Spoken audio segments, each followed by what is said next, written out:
Olá, meus irmãos, boa noite. Que a paz do Mestre Jesus esteja nos nossos corações. Mais uma vez nós estamos aqui para o trabalho de estudo e reflexão dos ensinamentos do Mestre Jesus.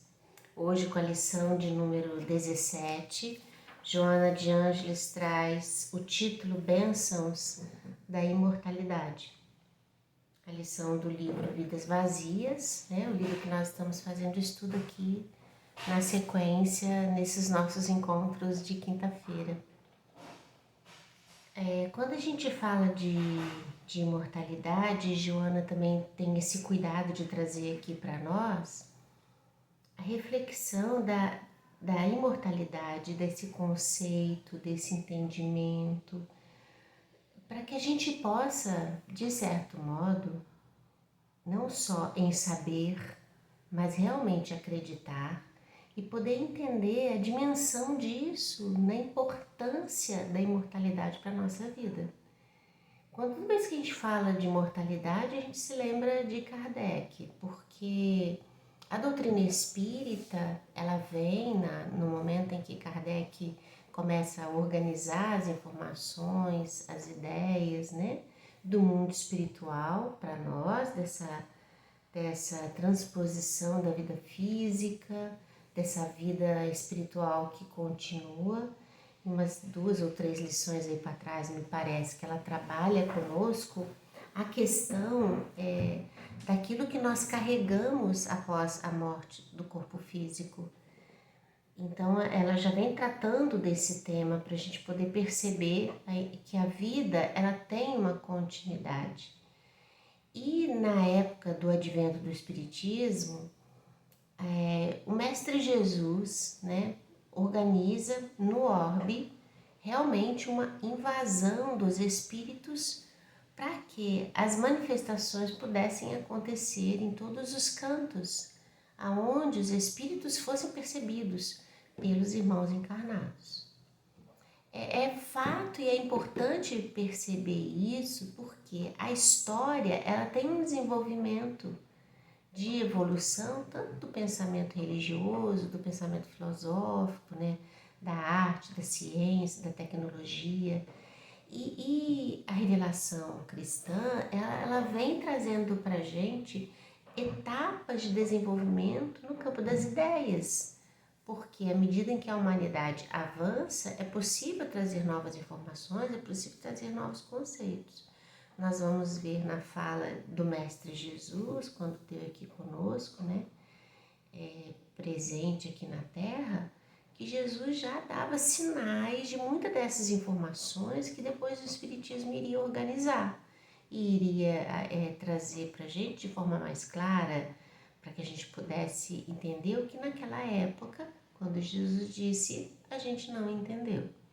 O fato é que a gente imagina que deve ter sido para Kardec um momento muito especial perceber que o mestre, ao nos falar de tantas coisas sobre a vida, estaria ele ali diante de fatos que traria para nós, sem dúvida, a comunicabilidade dos espíritos, a vida após a morte. Olha que isso descortina uma mudança total de paradigmas, uma mudança de comportamento, porque a vida, tendo uma continuidade, ela passa a ter um outro sentido para nós. Havemos de estar no corpo físico, mas também nos preocupando com as coisas espirituais que virão depois. Pensa que as religiões espiritualistas acreditam na vida após a morte, cada qual da sua forma. E o Espiritismo, ele vem trazer para a gente que a verdadeira vida é a vida espiritual.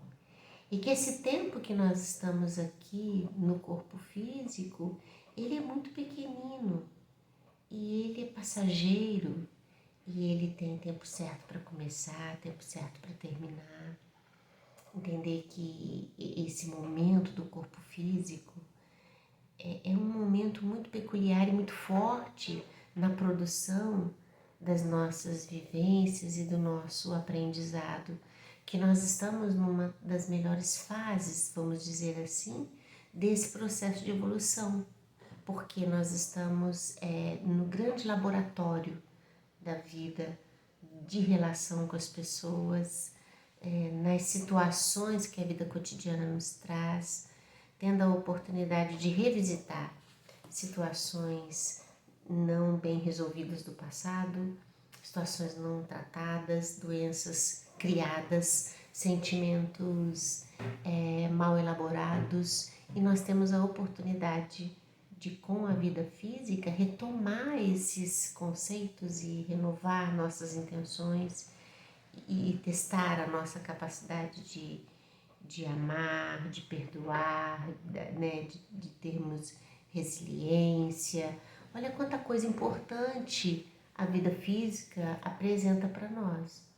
Então, entender a vida física como algo passageiro e perceber que a vida continua é para nós um descortinar de possibilidades, né? E de desejo de estar sempre querendo aprender, de estar sempre querendo empreender para si próprio, porque tudo aquilo que a gente adquire a nível de conhecimento, de vivência, nos é valor e isso nos acompanhará para as próximas existências.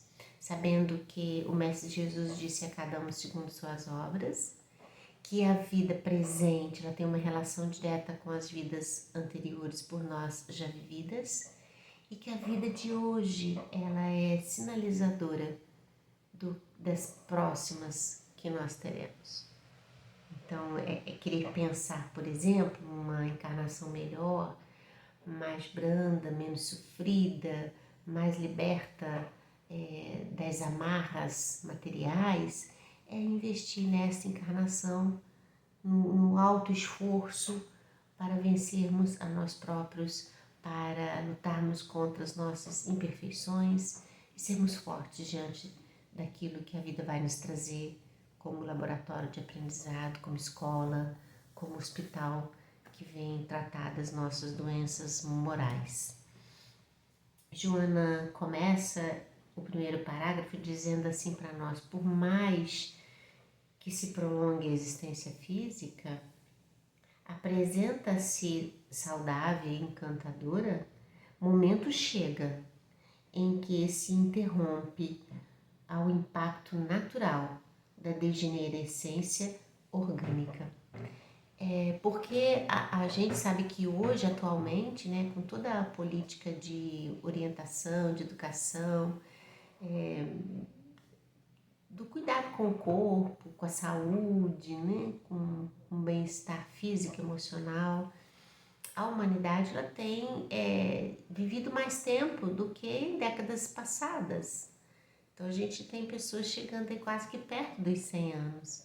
Mas o que Joana está dizendo aqui é que mesmo que seja assim, e mesmo que a gente goze de perfeita saúde, né, com disposição, com alegria, tempo virá em que o corpo vai dar sinais de desgaste e o momento da morte chegará para todos nós. Aí ela continua: nas incessantes alterações a que estão submetidas as células, a energia vital se dilui e cessam as mitoses, né, essas divisões celulares que acontecem, que são encarregadas da renovação do corpo. Então ela está reforçando aqui nesses 2 primeiros parágrafos que não há como a gente lutar contra o momento da morte, porque o corpo físico se desgasta. A gente vive menos, não é? Então, a gente não vai fugir desse momento. Interessante que quando Kardec aceita a tarefa, né, de trabalhar com o espírito de verdade, no estudo e no advento do espiritismo, né, porque os espíritos disseram a Kardec que ele poderia negar se ele assim quisesse, né, e que outro iria fazer a tarefa endereçada a ele. mas que era para ele saber que seria uma vida de sacrifício, de lutas, e que ele teria abreviado a sua vida física em função do desprendimento de energia, do desgaste que ele teria para o trabalho de estudo, de organização das obras da doutrina espírita. E Kardec morre mesmo,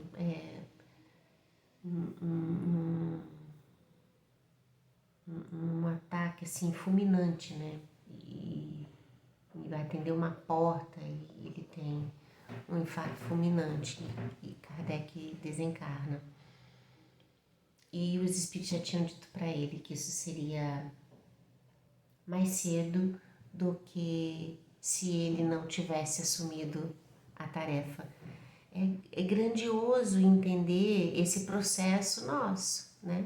Porque a vida ela vai trazer para gente possibilidades e enquanto há possibilidade de respirar, de estar vivendo no corpo físico, é tempo de renovação.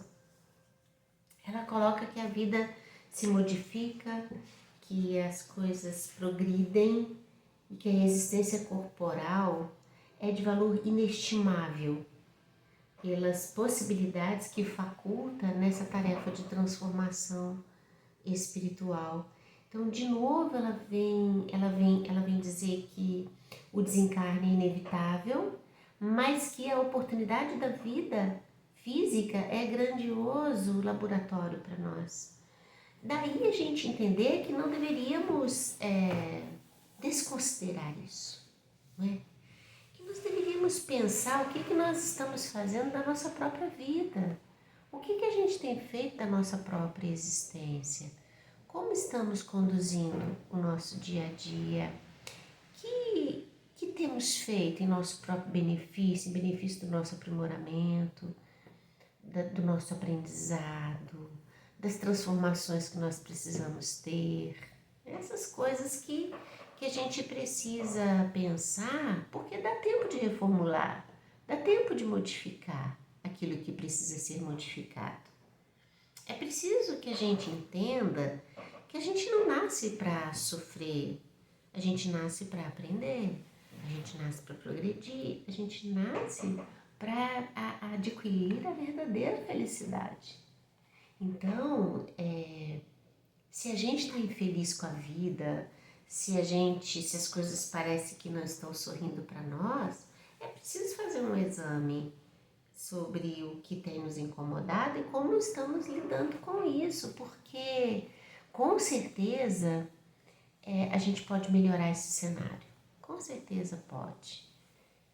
Se não modificar o fato em si, as circunstâncias em si, a gente pode, por um dado momento, modificar o nosso pensamento, o nosso enfrentamento dessas coisas e a vida então passa a ter um novo sentido para nós, porque a gente passa a lidar com as situações que temos que lidar de uma forma melhor. E isso já será de grande valia, porque a nossa dificuldade de lidar com os nossos desafios tem feito com que a gente adoeça, com que estejamos sempre inquietos, aflitos, uma sensação de vazio, de tristeza, de desencanto com a vida, não é? Então a gente pensar na vida física como esse laboratório é buscar dentro de nós possibilidades de mudança, de mudar aquele cenário que a gente acha que não está muito bom, não é?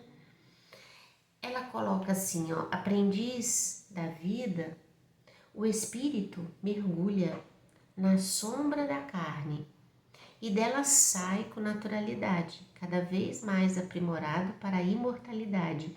Interessante ela falar que a gente mergulha na sombra da carne. Isso aqui reforça para a gente a verdadeira vida, que é a vida espiritual.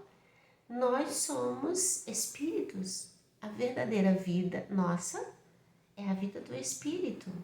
Então, quando a gente reencarna, e ela fala assim, na sombra da carne, ela está querendo dizer nesses desafios que a vida física vai nos trazer.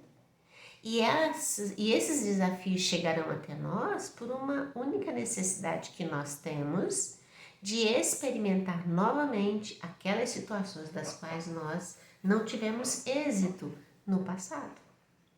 Então, a gente não pode se furtar dessas possibilidades de aprendizagem. A vida, então, ela vai se desenhar para nós, tendo por base essas estruturas do nosso passado.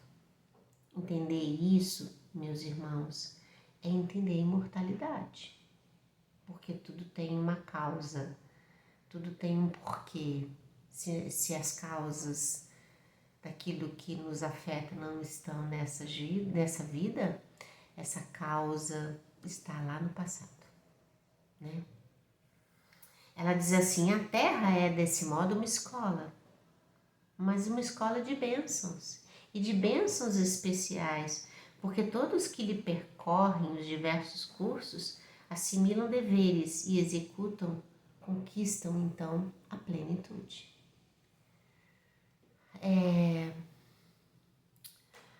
A gente precisa pensar a cada ato que a gente toma, cada pensamento, se a gente não poderia estar fazendo ou pensando de forma melhor. A gente se perde um pouco nisso, né? Porque a gente fica muito agarrado às coisas do dia a dia, do cotidiano. É o trabalho, são os compromissos com o trabalho, são os compromissos da casa, são os afazeres que a gente tem e a gente acaba cumprindo uma agenda muito cheia, muito intensa e descuida das coisas que são necessárias para a nossa vida. E por isso Joana traz de novo essa reflexão, ela busca de novo acordar o nosso coração, o nosso pensamento, como irmã conselheira que quer nos advertir que ainda dá tempo de fazer diferente, ainda dá tempo de fazer melhor, ainda dá tempo de ter bons pensamentos e de ter boas tarefas executadas. Ela fala assim, cada experiência realizada na vida física constitui um degrau de ascensão na busca do infinito. Não fosse esse fenômeno, né, da reencarnação, e a jornada humana seria destituída de significado, de um sentido profundo, qual a aberração caprichosa na natureza. Então, se não fosse esse o processo de aprendizado que a vida física traz, não teria sentido a gente reencarnar. Não teria lógica esse momento que a gente vive aqui. O desafio da vida física é para nós laboratório de aprendizagem, do qual a gente não tem como se furtar. A gente vai ter que viver as experiências que a gente precisa viver. O que nos aguarda no futuro a gente não sabe, né? Mas é preciso preparar uma bagagem promissora no bem e no amor. Aí ela fala assim, olha, Jesus afirmou com sabedoria, sede perfeitos como o Pai é perfeito, estabelecendo ser Ele, o Mestre Jesus, o caminho que se deveria percorrer para alcançar esse êxito. Eis porque a sua doutrina é a mais compatível com as lições de justiça e de amor de que se tem conhecimento. À semelhança do diamante bruto que necessita ser lapidado para que desvele a luz que guarda, o espírito se desenvolve a golpes de aprimoramento até o momento em que pode refletir a pureza de que se constitui. Olha que lindo isso, né? Entender que nós temos em nós a matriz da perfeição, que esse processo reencarnatório nos faculta o aprimoramento, a lapidação dos nossos sentimentos, né, das nossas imperfeições, para que isso de bom, de reluzente da origem divina, da qual nós somos criados possa fluir e se mostrar. Então, entender que nós estamos sempre num processo de ascensão, de caminhos libertadores para nós. Então, entender isso e sentir isso, interiorizar isso, é perceber que toda dor é passageira, que as dificuldades são momentâneas, que o cenário que temos vivido hoje, ele é parte desse momento histórico do qual nós estamos passando, mas que outras vidas nos trarão outras experiências. E tendo Jesus como nosso guia e modelo, que é o que ela refaz aqui nas nossas lembranças, porque foi o próprio Jesus que disse isso, nos coloca nessa análise daquilo que Jesus nos deixou. Estudar o Evangelho é, então, tarefa primordial na nossa vida, porque em entender Jesus, em saber das suas ações, é encontrar caminhos para resolver os nossos problemas. A solução dos nossos problemas está naquilo que Jesus nos ensinou. Ela diz assim, olha, longa e altamente significativa é a jornada humana, sobre esse aspecto, né, que ela está colocando, a partir do nascimento até a plenitude. Não lhe cessam as oportunidades de alterações na trajetória, guiados pelo magnetismo de Jesus na direção do alvo a que busca. Então, é sempre oportuno mudar e é sempre possível atingir um comportamento melhor, atingir atitudes melhores. Ela diz assim, ó, alegrias e tristezas, glórias e prejuízos fazem parte desse cenário nosso, mas é um investimento de amor, cada vez mais atraente e encantador. Quando a gente conseguir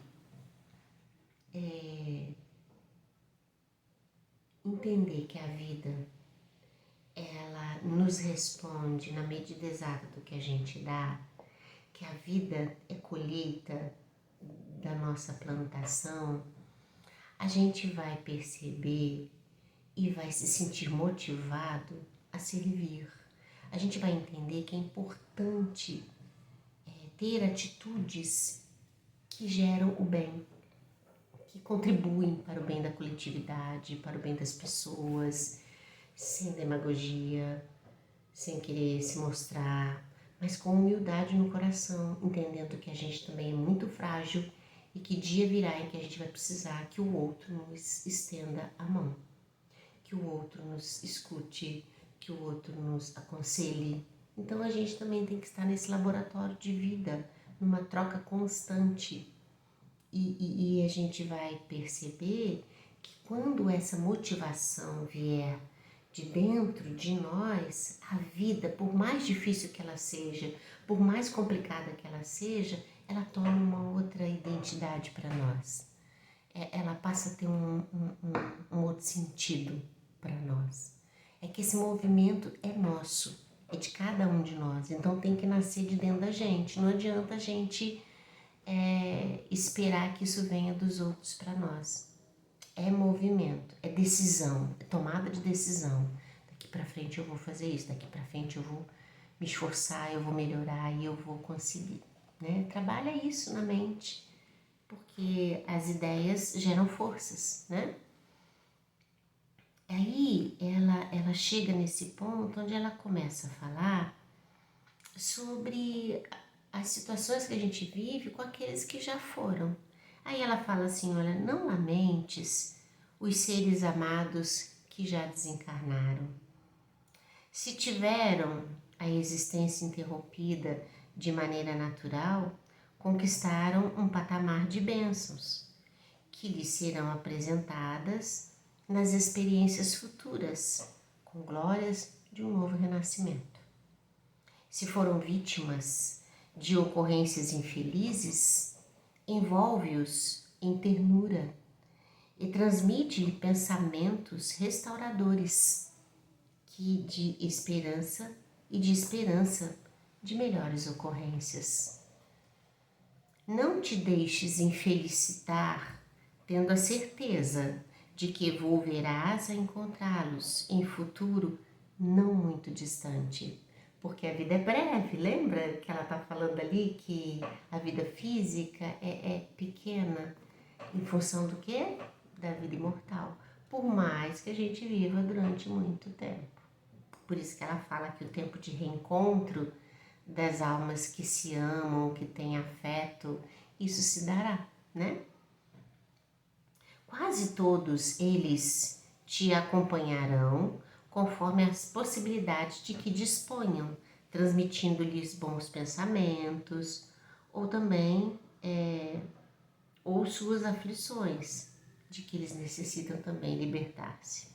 A morte não consegue fazer cessar a vida que prossegue, conforme os valores éticos de cada criatura. Lembra da lição que ela explicou aí para trás para nós, né?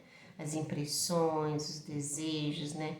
A imantação dessa energia, dessas ideias, principalmente desta última encarnação, nos acompanham.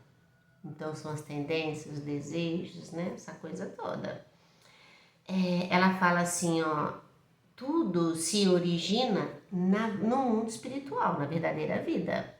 E a este retorna, por ser de natureza permanente, a vida imortal, a vida espiritual. Enquanto que a vida física é transitória, em contínuo desenvolvimento, como ocorre em tudo no universo. A natureza, em seu desenvolvimento, nos dá mostra disso.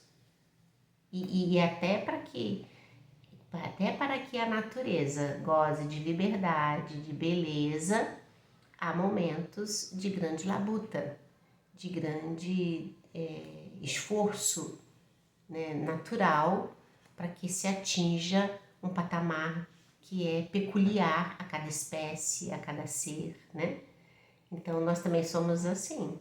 O processo de transformação também se dá, mas vai exigir da gente esforço, né, empenho e momentos de grande dedicação nossa. Ela fala assim, olha, tem cuidado com o que você pensa, tem cuidado com o que você fala e faz, porque são veículos próprios para a sua transformação interior. Porque as nossas atitudes, pensamentos e palavras determinam o nosso universo psíquico.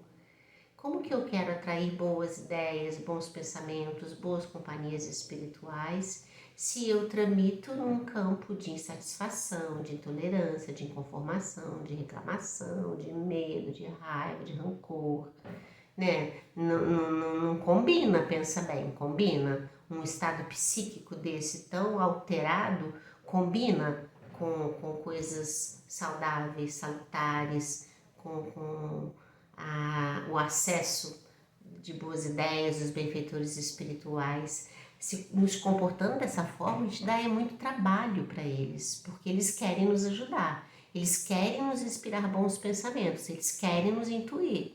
E a gente pensando pequeno, pensando num nível muito inferior, a gente não tem percepção do quanto eles nos auxiliam e tentam nos tirar dos buracos aonde nós próprios nos enfiamos. Ela coloca assim, ó, consciente da realidade de que é um ser imortal, trabalha pelo bem do teu próximo, auto-iluminando-te, porque a gente só vai dar daquilo que a gente tem. A gente vai servir com aquilo que a gente traz no coração.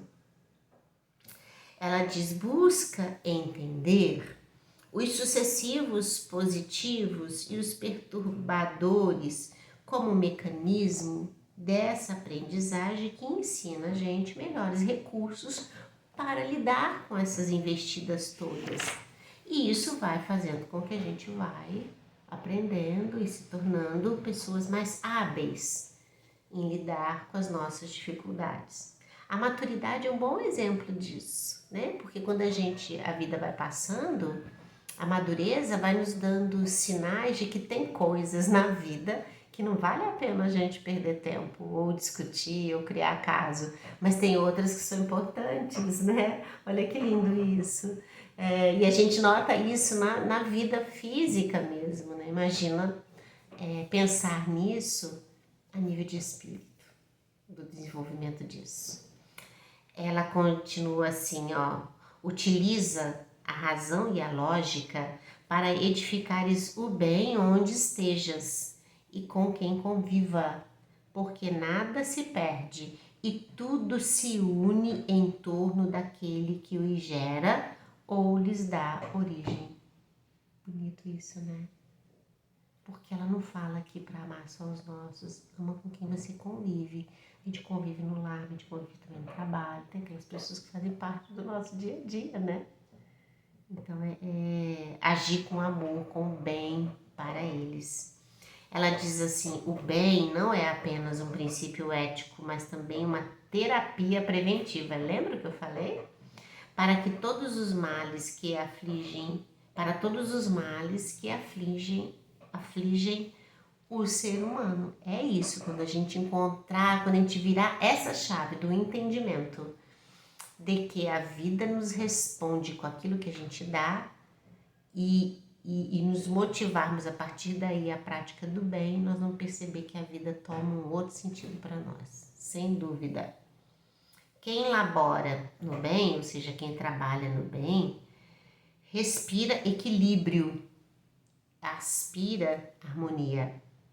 Quem vive na psicosfera, que cada um vive na psicosfera que produz. Lembra que eu estava falando aqui? Se a gente tramita numa psicosfera muito inferior, como ascender e perceber a interferência dos benfeitores espirituais?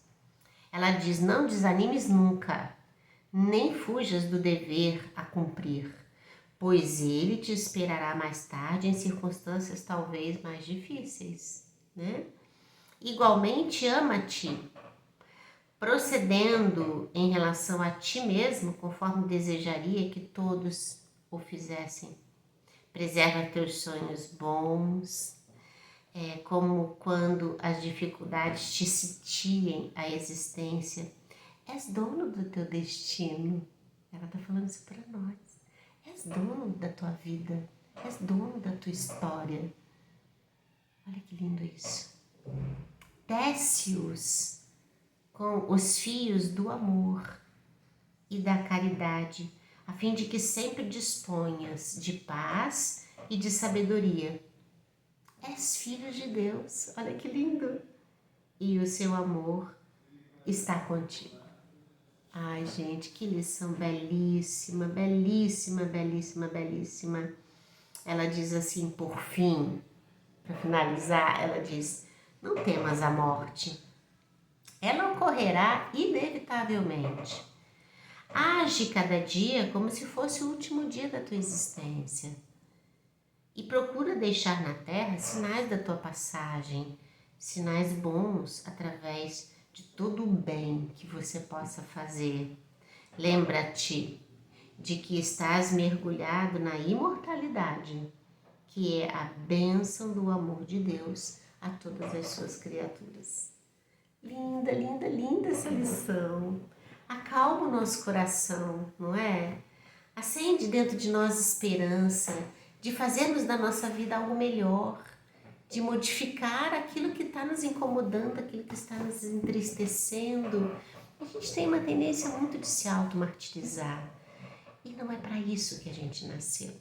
A gente tem as nossas imperfeições, as nossas dificuldades, mas a gente nasceu para ascender do ponto de vista moral.